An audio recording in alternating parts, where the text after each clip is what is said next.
But so going into chapter 37, it's titled A Piece of Fire. And in this chapter, it's where Kvothe tells Will and Sim the story of Sceop traveling through Faeriniel. He's going to go up to multiple different camps for food, gets turned away by everybody before stumbling on a Rue troupe who decides to feed him. They ask him for a story, and then they ask him to join their family. Yeah, this chapter picks up from where we left off, and actually this group of chapters, we get a lot more about the Amyr. Yes, there's a lot of, I think, pivotal information in this. We've talked about a lot of it as far as Faeriniel and Sceop, who I think is Skarpy. Going back through it, when you kind of have it in your mind that Sceop could be Skarpy, it definitely sticks out like that. If Sceop is not Skarpy, I think Rothfuss, missed a golden opportunity because he seems like a Skarpy type character. There's so many parallels between the two and what they do. And yeah, like you said, knowing that, yeah, it takes on a lot more, and you kind of see it in the details. But yeah, I mean, there's information in this chapter from the Adem. There's, like you said, Faeriniel, however you say it, I always have trouble with that. There's the Barrow Drog. I mean, we'll go through them, but there's a lot packed in here, and a lot more about the Rue, man, and sort of their history. So this group of chapters is really big on the overall connections and sort of the underlying things that are going to, I think, play a big role in book 3. The things that haven't been completely tied up that are looming rather large in the story. Yeah, I mean, the way it starts off, it gives the impression that Faeriniel is this like way station where people don't go there to just be there. They go there because they're off to somewhere else. And you get it at the end with the Rue. We're headed towards Bellene, which could be where the university is. The Bellene Barons. I think they might even say Bellene, but we'll come across it. But and then Sceop was on his way to Tinue. So for them to be crossing in Faeriniel, like in their crossing here, like if it was not like a different realm where you're traveling to different spots, like a way station area, you would think they would have met on the Great Road, not Faeriniel. Like, why would you meet, if one's heading to Tinue and one's heading to Bellene, those should be in the opposite directions of each other. So if they're crossing in the real world, then they should be crossing on the Great Road, on the road to Tinue.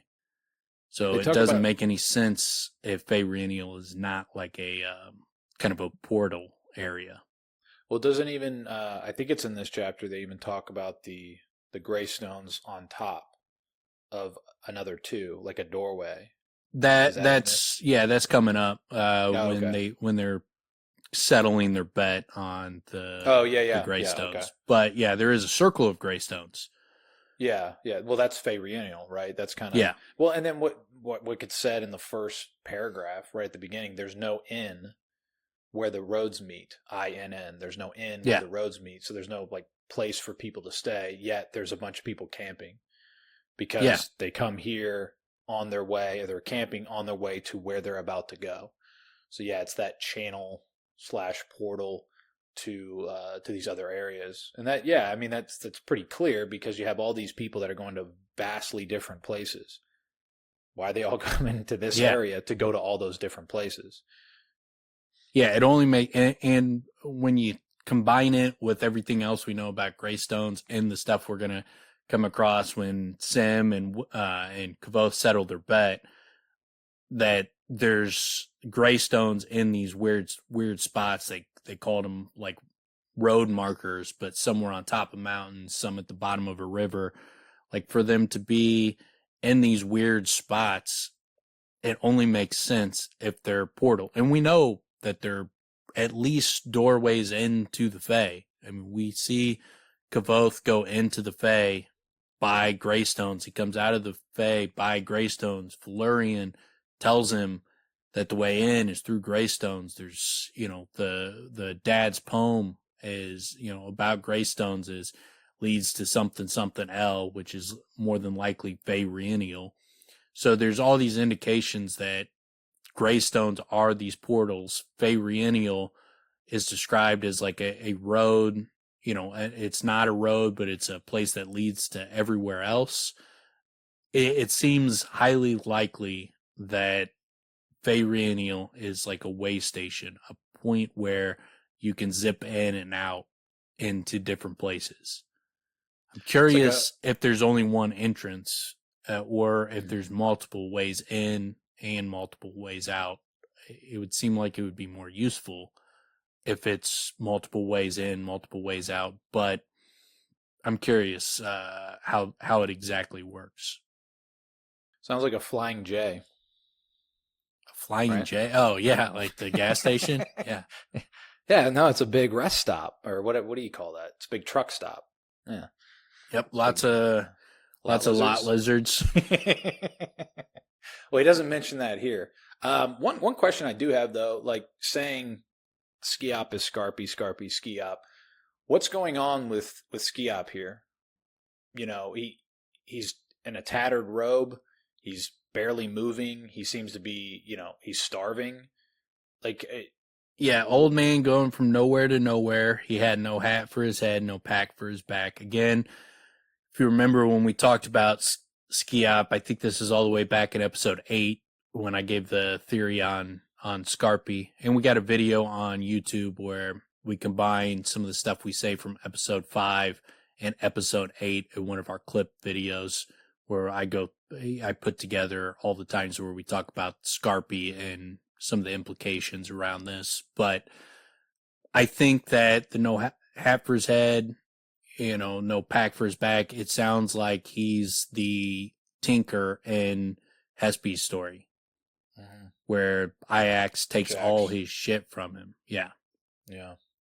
And so I think this would be shortly thereafter or sometime thereafter. Yeah. That's my guess, is that Skarpy is, I think Skarpy is that Tinker, and I think Sceop is that Tinker. I think that makes the most sense, that the Tinker, Sceop, and Skarpy are all the same person, and he must be a Ruach that, is immortal if he's lived this long. But yeah. it fits so well with, all the different aspects of this character and the aspects of the Tinker and Skarpy. If they align so well together, that I would be surprised if that's not, one single person. Well, and also the events of these characters' existence and how they have similar impacts, right? Their stories are huge. What Sceop does with his story, Skarpy does with his story to move Kvothe through his life. So that kind of what's interesting to me about that. So if he did have his pack and hat and all that taken by Jax, it seems over time he gets his shit back together, right? Like when he's at the bar with Kvothe, he's not this guy. He's not struggling. He doesn't have a cane. He has white hair and he's an older man, but he's not malnourished and everything else. So I think the story, Skarpy's story, it seems. But he really doesn't seem like he's like rolling in the dough. He's got little kids giving him change so he Money can buy a for beer. drinks. Yeah. So he seems, in a similar state, but I think he's got more of a purpose, that now he's a storyteller. And it seems like his storytelling, the descriptions of Sceop's storytelling and Skarpy's storytelling is very similar to Kvothe when he plays music. It seems magical. It seems like something that just wraps people up. Like there's more to it than just them speaking words or singing words. That certainly happens here when he tells his story to the Rue. And we get that also with Skarpy at the bar, where it's like they get engrossed in it. I lost my train of thought what I was thinking in regards to that. Oh well, yeah. So it's kind of like he's a member of the Amyr type thing, where he's he's pulling Kavoth in a direction. It's not like he's just hanging out at that bar. He was for a period, but it seemed like he was there for Kavoth. Yeah. I don't think he was there for years. He was there for a short period, a short enough period to where the word got out, the word found Kavoth, Kavoth came in, and Skarpy's gone, right? He gets taken out by the Talon priest, right? Yeah. Yeah, they arrest him for blasphemy, basically. Yeah, we kind of get a picture of of that Talon priest, aggression with Puppet here too. So yeah, there's a little bit of a mirroring there, somewhat. Yeah, he seems to be a bigger character. Like it seems like when Will and Sim are like, well, we thought, he would be something bigger.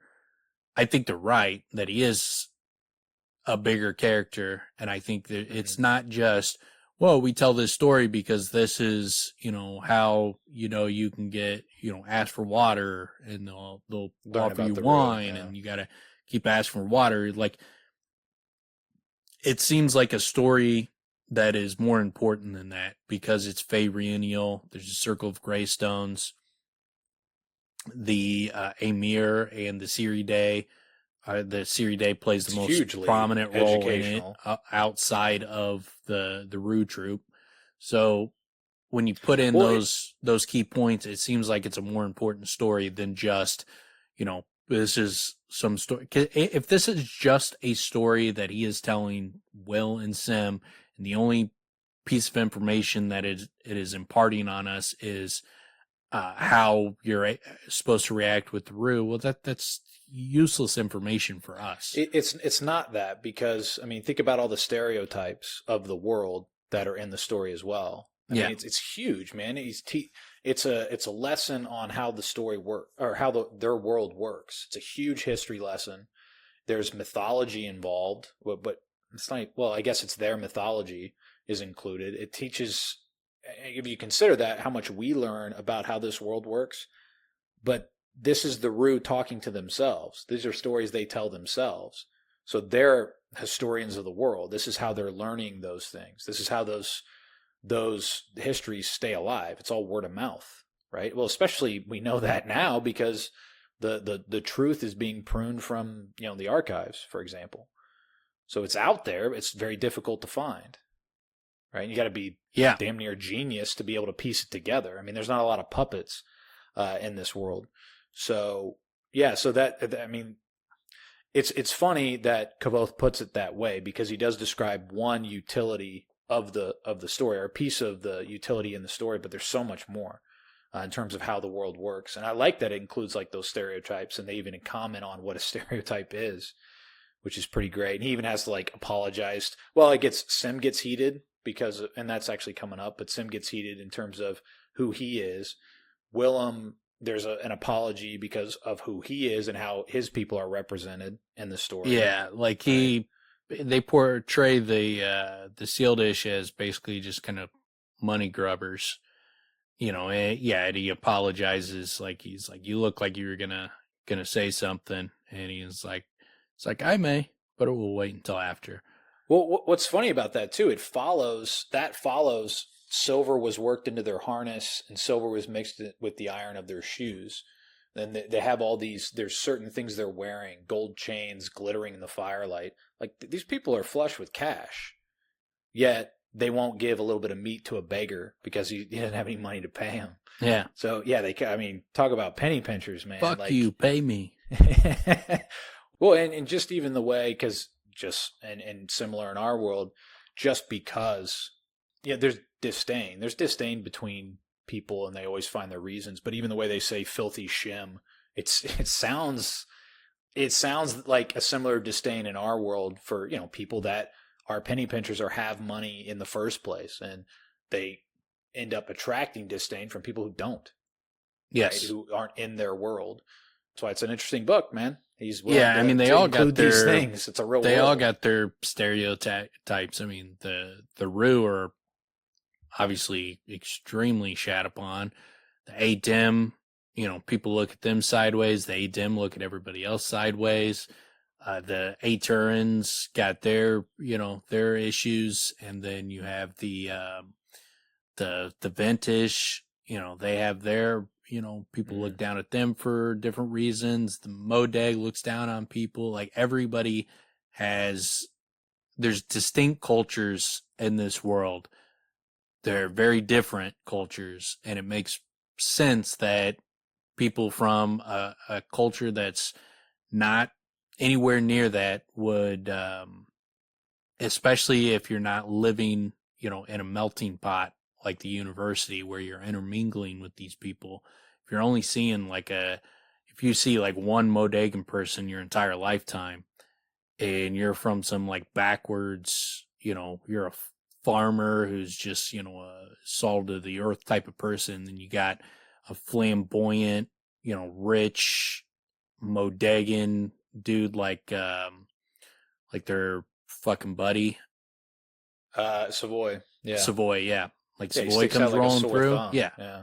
Yeah. I mean, Well, and we see it. We see it when Kavoth goes to some of these towns, right? They get treated like, we see it originally even with like Abinthy, where the constables was like, yeah, we like it that way. We don't want people like you around here. It's like, you don't even know who I am. You don't know what the hell you're talking about. But that's that. So, all of this is just tremendous world building. You see the distinct differences. You see the prejudices people have. That is how our world is. Yeah, I mean, the entire human history is very tribal, and so if you try to write a story where there's not any kind of tribalistic aspects in human characters, then you're just not writing a realistic story. Especially if there's distinct cultures that don't interact very often. Like, and then you bring them together and then they just like, oh, I love how different you are. And I love how different you are. Everybody just applauds each other's differences. Out of here, man. Yeah. That's not how shit works. Like, not realistic at all. You're at that point, you're just painting your dream scenario and like how you wish things were. And it's like, okay, you could do that in a story, but that's not realistic. That's not how humans are wired. It's going to be very, very difficult to tell that kind of story in a realistic way when humans are hardwired to be different than that. Yeah, you're lacking verisimilitude, and on top of you're lacking the ability to infuse tension in a very natural way, and it's a way that is true to our world. So it's a huge missed opportunity. It's a mistake, as far as I'm concerned, if somebody writes a world that way, especially a world like this, where it's very important that we're believing in this world because it is so unlike ours in so many ways. Right? There's fucking magic, man. We got to have things that we can hold on to that are realistic. Yeah, it's one thing like if they live together, they work near each other, so they're interacting with each other, and so they get comfortable with their differences. But if you're not around the differences, you throw someone else in, and people get defensive, they get territorial, they get protective, and so you have to have that element in stories, especially if you're going to do a story in this kind of era with the technology, as far as how quickly people can travel and that kind of stuff. Like, there's going to be some tribalism. What I love so great about the way he does it is we're 300 pages into the second book, and most the cultures thus far, they're very similar. They speak similar languages. They sort of live a similar way. There are differences, obviously, and we get those pepperings in there. But now we're getting introduced to the Adem, and we start to see just how different they are. And they're so different in such a very interesting way. So one of my favorite things about book 2 is that journey into the Adem, getting to know how different how they communicate, just how they look at things so differently, how they, what they covet versus what other people do, we'll get into all that, but just even that introduction when they go by the Adem, it's just, he's literally just scared of them. The Adem if I remember right, the Adem don't really get a choice of whether or not they're going to help him or not. He just sees them. He knows about the blood red clothes. Yeah, he just kind of dips out because he's like, The Adem are called the silent folk, and they speak only rarely. The old man knew many stories of the Adem. He'd heard that they possessed a secret craft called the Lithani. This let them wear their quiet like an armor that would turn a blade or stop an arrow in the air. This is why they seldom spoke. They saved their words, keeping them inside like coals in the belly of a furnace. Those hoarded words filled them with so much restless energy they could never be completely still, which is why they were always twitching and fidgeting about. Then when they fought, they used their secret craft to burn those words like fuel inside themselves. This made them strong as bears and fast as snakes.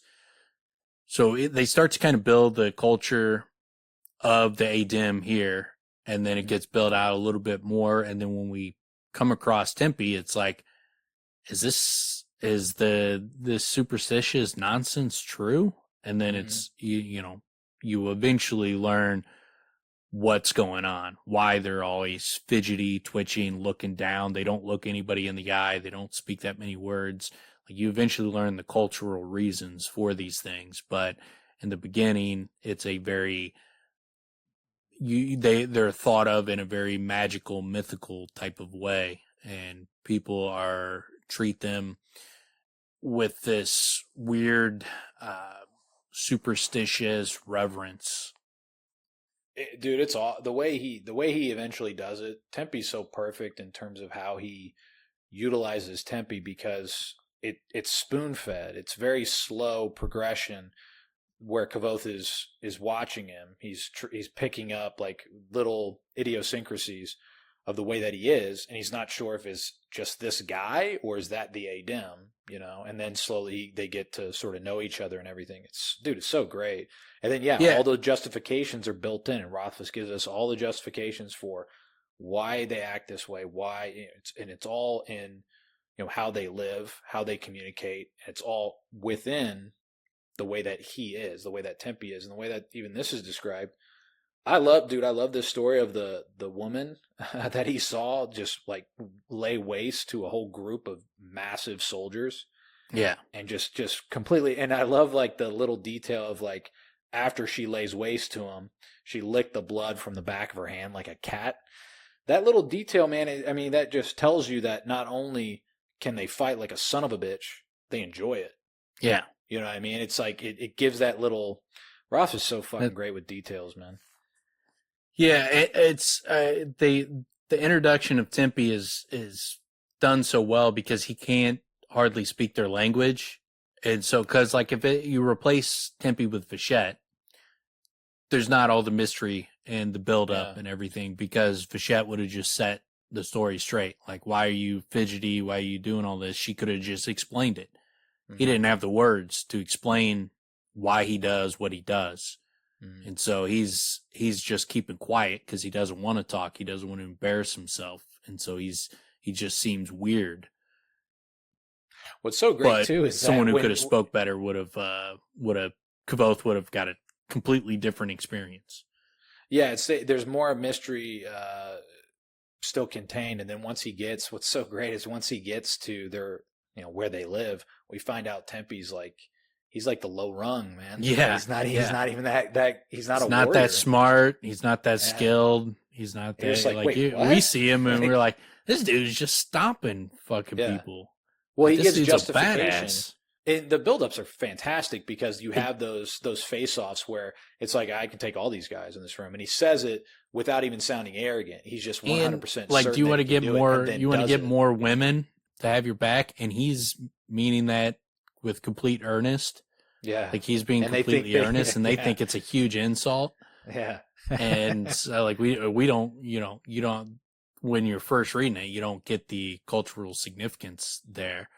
But yeah, but also or watch my back, when he's just meaning like, watch when I stomp these people, watch my back, watch my how straight it is, and watch my form as I just stomp these people, not, have my back. Yeah, it's similar to like Will with the idioms. Well, yeah, because what's such a great spin on that is Kvothe does think he needs to interject, and the fact that he then tries is a massive insult. Like for Tempy, it's like, never do that, never get involved. Not an insult, like it was it's inappropriate. It was super wrong. It's Yeah. unethical what he. Well, that's he what I was- mean. Yeah. Yeah. That's what I'm going for, at least. Yeah. Yeah, I love it, man. And this is a great, again, this is why the rereads are so great, man, because knowing all this, now this has so much more impact, right? Observing it. The first times through, they just sound so weird. They sound mysterious in a very odd way. And that eventually gets, we get so much satisfaction once we learn where all that comes from. And on the read throughs, it's right here. It's fucking great. Yeah, then we get the Aturans, who are just brutal. They're like, Yeah. grab that dude, we'll make him be our donkey. And yeah. so he just takes off from them. Then he comes and he sees the vents, and he's so, looks so shabby that they think he's a barrow drog, which is interesting because, as we discussed in that our bonus episode, that King Phasia is the Barrow King. He's a drog, and he's the OG king of Vent. And so it makes, once you understand that, it makes perfect sense why there would be this superstition, this fear of drogs from the Vents. So they talk about it as it's a superstitious nonsense. But if you knew about King Phasia and you knew he was a barrow drog and you knew all that background, then it's not so superstitious anymore. It's like the people who fear the Fae. It's not superstitious. It's experience. Mm-hmm. They understand. It's just what's happened is their ancestors experienced the danger, and then maybe they do sparingly, every now and again experience it, but it's that experience is getting passed down. And so it becomes almost superstitious. Yeah, it's funny because it loses its function over time. Because if you're not seeing the actual experience, then it's just like, it becomes silly, it becomes superstitious. Yeah. But it's all deriving from actual reasoning, So it's again, that's great fucking writing, man. That's building the world with history. And I remember first time reading Barrow Drog, I'm like, I don't give a shit what that is. Like, it was just like a type of thing where it's like, if I tried to make again, we talked about this many times, if you're trying to make a bunch of connections, you're like, this is something that definitely probably has meaning, but it also just seems like I have no fucking clue. This could mean nothing. It could just be like, they're scared of this thing. It's like Shamblemen or something. That's what it jumped out like on a first read for me, without making those connections. I also think it's significant that they're in Faeriniel when they see him and they freak out and think it's a barrow drog, because I think King Phasia is in Faeriniel. So the door, it's not he's just behind is somewhere in this vicinity. Yeah, so I don't think it's just that they were freaking out because barrow drogs are behind every corner. I think they were in the place where the vintage people would be extremely scared of a barrow drog if King Phasia went to Faeriniel, and that's where their fucking big barrow drog is hiding out, and they're in there. They're going to be a bit jumpy.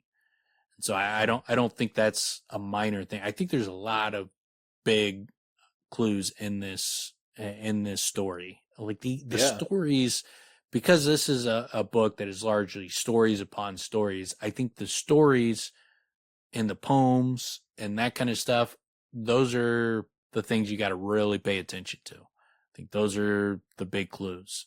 That's where he's letting the big information out. So I think there's a lot of important clues in this story, and I think that's one of them. Yeah, dude, this one's packed. It's so packed because, the next thing we start talking about the Amyr. Still, he knew the Amyr were part of Talu's church, and then Willem comes back with they weren't part of the church. So this is where their whole debate starts. Yeah. And, and this is building off of what we just learned about the Amyr and the Siridae and everything from the pot. So this is picking right up off of that. Yeah, and it's important because we get the debate on this is where we start to go down the rabbit hole of where did the Amyr start? And why is there no information? Yeah. Who disbanded them? And do they still exist? So we get the big pieces of information on the Amyr in the, that we're going to discuss in this episode, in these chapters. And we get the first big explanation of like a Asiri Day, and like it's not just a dude, a guy that is above the law. It's like, this guy is the law. Mm-hmm. Hey, dude, what we were just talking about in the previous episode, we kept sort of focusing on for the greater good, right? Yeah. And this guy is, literally his introduction is, "No, I am of the order Amyr. None should come between me and my tasks. I will act for the good of all, though gods and men might bar my way." Like the idea that gods may bar his way and he's still going to run through them if that's his task. That's pretty serious shit. Yeah, and it makes me curious again. Like you have the Asiri Day and Faeriniel. Are the Asiri Day the Ruach members of the Amyr? Whereas like the other guys below the Asiri Day were the human Amyr. I'm curious if that's, what the distinction is between a Asiri Day and an Amyr. Just like a human Amyr, like maybe like a Gibeah or something. I'm curious if the Asiri Day were like the Ruach. And so that's why when he's like, no gods, because that would make sense if you're a Skarpy or something like that, like no Aleph or Telu or any of these, these people. These are my contemporaries. They are not my, they are not the people who tell me what to do. So this is the hammer and waking up certain people, or not waking up, but when he goes out with the hammer and certain people make one choice, others make the other. So the ones that aren't changing. But that's what I'm saying is that group, isn't that the Ruach? Yeah, Telu would be Ruach, Aleph, Lanre, Lyra. Like all those people, like the immortals of the world. Well, that's what I'm saying. Basically, so if that's the case, then the Asiri Day is like only a handful of people. Could be, more than 5, it could be. I there's no concrete evidence that the Asiri Day are Ruach, but that would make the most sense to me because why wouldn't Skarpy and the Ruach that started the Amyr? Why would they have these offshoots of humans that are not led by them? Like the Asiri Day are the heads of the Amyr, the leaders of the Amyr. Like, so you would think that would be, the Ruachs. Like, who else would it be? Like, is it just like some, humans that, well, I really trust you. So like, no, well, okay, then what are they doing? Like, if they're not the Asiri Day, what the fuck have they been doing? Yeah. Yeah, it talks about like also it's like, and as the order stood behind him, no church, no court, no king could move against him, for he was one of the Asiri Day, highest of the Amyr. If he killed an unarmed man, it was not murder in the order's eye. If he strangled a pregnant woman in the middle of a street, none would speak against him. Should he burn a church or break an old stone bridge, the empire held him blameless, trusting all he did was in service of the greater good. If he's not a god, like a godlike figure, then why the fuck are they putting so much faith in this dude? Like, what's the qualifications? Yeah, and what is Skarpy? Not Skarpy. I keep saying Skarpy. Celatos. Celatos, the heads of the Amyr, their OG Amyr, the Ruachs. If they're not Asiri Day, what are they doing? And the story. It would make much more sense for the story if the Asiri Day are the people like Celatos. Yeah, that does make a lot more sense. And it's also still becomes very interesting if, like, say Lauren or like you said Gibeah, how do they get in the fold? Like, what does it take? What's the qualification process basically to get that? Because obviously the Asiri Day have this granted power, like you're just talking about. All of this, again, in the service of the greater good, going back to that. And then we find that with Gibeah's book also, again, greater good. So yeah, what's the... Because like even like Florian's like there were no human Amyr. So to me, and she's like, it sounds like, you know, you're talking about people playing at costume or whatever. And so it makes more sense to me if the Siridae are the real Amyr, and then all these other guys are kind of their lackeys. They're, you know, that they're putting out there to do, you know, to work for them and to pull the strings that they want them to pull. What might make a lot of sense is they're not affiliated, like the Siridae maybe don't even affiliate themselves with these other Amyr actors. Perhaps they're just acting for the greater good of their own volition. Yeah, the Siridae doesn't have anything to do with them. They're doing what they're doing, and if other people are acting in a certain way, they're not getting involved unless there's a need. Like in this case, he's trying to save a girl that's false charges of some sort. Yeah, like they have their missions, what have you. But I have a feeling like the Lorens, if he is, and the Gibeahs, and maybe they're just acting on their own, and maybe this is their obsession. Like, the mayor, right? The mayor Alvaron, his obsession with trying to figure out, you know, this type of information, yet gives up. Maybe there are, many people that have lived throughout the world that they're trying to act on behalf of the Amyr, yet they're not. There's not necessarily an affiliation where the Siridae are, you know, knighting them or anything like that. It could just be they're acting of their own volition without connection. Well, you also, I do think that they are connected, because like if you're Celatos and like some guys are going around like we're on Team Celatos, we're Amyr, like this dude's all powerful. Like why wouldn't he go and like, yeah, but why wouldn't he be hunting these people down, fucking taking them out? Well, I wonder, because they existed in the open. Like the Amyr were in the open, the hand of the Amyr. Like you would think, like Celatos would have put the squash on that and taken those people out if they're, you know, giving him a bad reputation, because that's his group. I think it's likely that they're more lackeys. They're, you know, they're working for the Siridae, the actual real Amyr. And you have like the talk of their, you know, their tattoo that they have, like where I was going to say Sceop, the flaming building. It sounds like Mir Faeriniel. Yeah, I was going to say, but okay, so but just teasing that out. So Sceop he's not a Siridae. He doesn't have the tattoos and all that, right? Not. I mean, we the only times we see Celatos is before the Amyr created and the day the Amyr created. No, I'm talking about. I'm just saying if Sceop, let's say, is Sceop. I was thinking Celatos. Yeah, sorry. No, we don't see Sceop with any. We don't hear about him having, you know, Amyr tattoos. Siridae so I tattoos. Wonder. Yeah, Siridae. So, but he could still be.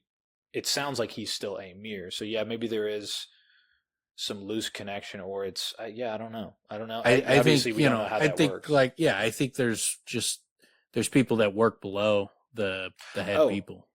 That reminds me. I was thinking, is there something in the winter pageantry that we get, or is that the Chandrian people dress up as the Chandrian stealing people's shit, and then is it? I'm trying to remember. Is it Telu? Someone says something and they act as Telu, and then the Chandrian run off. Is that what it is? Okay. Yeah, they have like one person's Telu, and he's got to go and banish all the different demons around the city. Got it.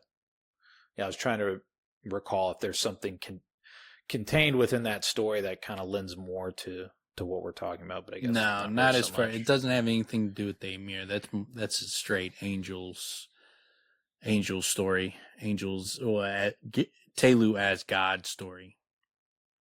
I do really like this Amyr character, and the way it all works out is great. Like he consistently is like, look, I'd give you something if I could. I can't. I don't have, like, my horse is eating better than I am, and like he's got literal scraps, just to be able to keep himself sustained. Stern too, where he's like, you know, like I'd help you out, but you know, now Get the fuck out of my face, man. Yeah, no, yeah, I like where is it? Like I like the exact way where it's just like, but I now must sleep, so you must go. Yeah. And it's not like, yeah, just like the way he says, it's like you can lay by my fire, and it's like, no, you need to get the fuck out of here now. Get out. I don't have time for this. And if you get in my way, it seems like he doesn't say this, but you don't have he to go does home. kind of say it like, yeah, if you stay here, I'll murder you. If you get in my way, if you keep fucking with me, I'll murder you, and it won't matter. You don't have to go home, but I'm telling you, if you stay here, it's going to end very badly for you. Yeah, it's not personal. It's just I'm gangster, and this is what I do. So with the rue, so we get a couple things. We get the Circle of Greystones. We get the Rental Wood. Yeah, so that gets obviously it's the center of Faeriniel, and it's a circle of great Greystones. I think that's obviously significant. I do not believe that Kvothe dreaming about a circle of Greystones, and then the only other mention is in Faeriniel. I don't think that those are minor points. I think that is a major point, and I think that is likely the Doors of Stone, where the Doors of Stone is located. And so I think that is a very big clue. But then, then you get also just some of the more parts that are going to come up later, where you get the rental wood and things along those nature. And you learn how the Rue interacts. So you get some world building information, and you get some big clues on, what's going on with their superstitions, what's going on with the Siri and the Amyr. There's a lot of interesting stuff in this chapter, and a lot of good stuff here with the Rue. Yeah, with the rental wood, I believe that comes up when he's with the group, right? When he's got Martin and Hespy. Correct. Yeah. Daydan. That's what they burn. Yeah. So that that it's not going to put up smoke plumes and give out their location. Well, if I remember right, Daydan's dumbass is like, oh, just put wood. Fuck you. It's like, no, dumbass. There's a reason for this. He has to keep checking them. Yeah, those are great, man. That dichotomy between the two of them, this big, like, grizzled, guy that's experienced in battle, being talked to by some little redheaded kid in a cloak, telling him what to do, and then having to play that out, and then slowly, Kvothe having to continuously just check his ass. And even still, the dude Daydan is like a gigantic version of you. That was not at all the case. But no, I do. That dichotomy between the two of them is it's frustrating to read, but it's also great because it's Kvothe growing and having to become a leader and having to do it with people that are begrudgingly, that are such a fucking pain in the ass to have to deal with. It's great because, I mean, throughout their journey, we get all the complications that would and could come up, and then all the fucking pain in the ass type of situations that Kvothe has to deal with in other personalities. Yeah, he writes it well, and he gains some respect or gains some fear, but then time goes by, and so those feelings kind of drift away, and then it reverts back to the Daydan challenging him, and so it's a growth, but it's like 2 steps forward, 1 step back, and so it's written in a realistic way, because it's not like you just scare a dude one time and then they're forever fearful of you, and you got this grizzled veteran of probably many battles that he sees this kid set afire, and then forevermore he's just fucking bowing to this kid. That wouldn't be realistic. So Rothfuss does a really, really good job in these books of building relationships. Well, and then also even just like the weather makes them all fucking pissed. Yeah. So now they're in a shitty mood. Nobody wants to do anything, and he's got to like try to get them going and everything.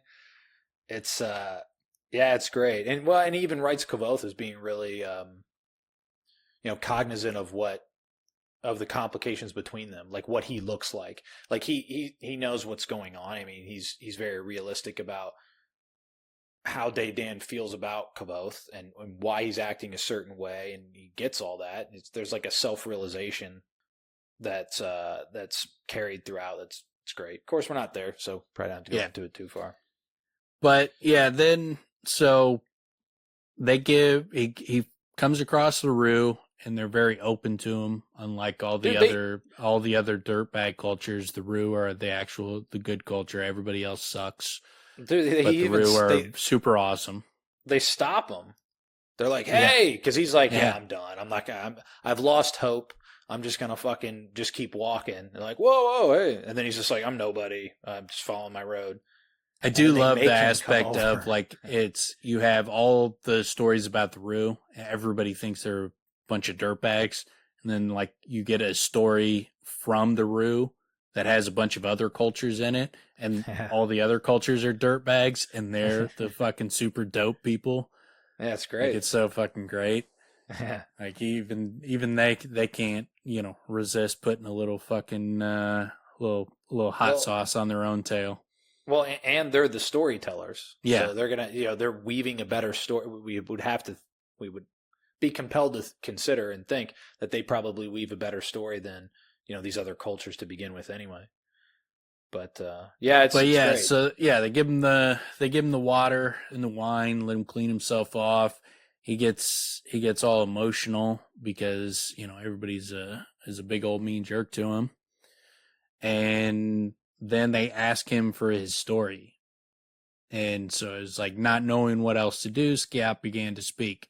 He told how he had come to Faeriniel, how he had walked from one fire to the next, hoping for charity.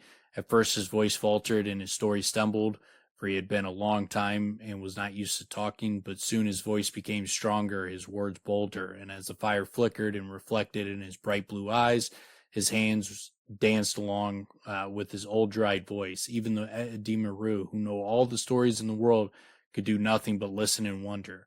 When his story came to an end, the troopers stirred as if waking from a deep sleep. For a moment they did nothing but look at each other. Then they looked at Sceop. There's just no way that this is just like, oh, this guy's a great storyteller, and then there's nothing else about him. Yeah, no, he's not. Yeah, he's saying this. He's putting that in there, obviously with intention. Yeah, I mean, bright blue eyes, white hair, white beard. Like, I mean, same effect when he tells his story. It has the same effect on the children. Like, they're just too close. Like, if he does not make Sceop Skarpy, I think he just like blew a huge opportunity. If he had not thought of that, like he should by now have been like, oh shit, Sceop could be Skarpy, and I could do some interesting things with that, because Faeriniel likely plays a big part in book 3, and if Sceop is Skarpy, Skarpy could come in and be the key point man to point Kavoth into how to get into Faeriniel. Well, if that's not what Rothfuss is doing, why say it in the way? Why say even the Adem and Tempy, who know all the stories in the world, could do nothing but listen and wonder? Why put so much emphasis? Yeah, just like, to add gravity to it? Why is this random dude that is just an old beggar? Why is this dude like such a badass storyteller? And why don't we hear his story? That's what I was going to say. Why not tell the story if you're not going to emphasize it this way? So obviously that's the intention. At least it has to be. It's too big. It's too in your face, where there's got to be something to do with Sceop. And if he's not Skarpy, I can't think of anything else that Sceop would point towards. Yeah, no, again, I think Rothfuss is very judicious with the connections he makes, and the bright blue eyes and the white hair, I think, is very intentional. Unless, I mean, is Sceop going to be fucking Cinder? Yeah. That connection doesn't make a whole lot of sense. He's also not moving around so spry, Yeah, super Cinder like felt real bad about mocking him in front of his. He's like, man, you know what? I was kind of a dick in that situation. It's like, I should go snap him out of it. Like, get him back to himself. Get him on a university. Get him moving on. Like, I'll go tell him some stories, cheer him up, pep him up a little bit, build up that self-esteem. Yeah, that would make perfect sense for Cinder's character arc. He is one hell of a shit talker, and that is one of my favorite things about that scene is the shit talking towards the Talon priest bodyguards is fantastic, man. But and the fact that that Skarpy is like, Telu would hate you. Like, I mean, it just lends so much to Skarpy that it can't just be like, because he talks about Telu as if he knows Telu. Yeah. That they are contemporaries or friends or acquaintances. There's got to be something to do with Skarpy. There's got to be something to do with Sceop. I'd be shocked if they're not the same person. Even if he's not the Tinker, I think it would make a lot of sense if he is the Tinker. And that's why, their nips were blown off by his story, is because he's been around since the beginning. So you think that's the story? You think that's the story he told? I think he was, telling the Creation War story, and that kind of stuff is what my guess would be. He was telling him about Ajax and that kind of stuff. Yeah, just nips fucking blowing off. So not only are the Rue the storytellers, the entertainers, they're the storytellers because they carry the history of the world. They're the best. Well, we already know they're the best storytellers. This is why. Because they're not just telling stories. They're telling stories that are true to the history of the entire world and are the most important things about the history of the world. No wonder they're the best storytellers. Yeah. And they're picking up some great material here from old Sceop. Yeah, it would make sense, too, that Skarpy spent a lot of time with the Rue, and then now he's, like, going around as the storyteller guy. Mm-hmm. It would make sense that, he if he was Sceop, and he was, that's just part of, like, what built him back up, got him back on his feet, and he was just mesmerizing them with stories for years, that he just became the storyteller dude. And that became his purpose in life. He's a good asset to have in a Rue troupe, that's for sure. Yeah, until he gets that edema drip. Yeah, the edema drip.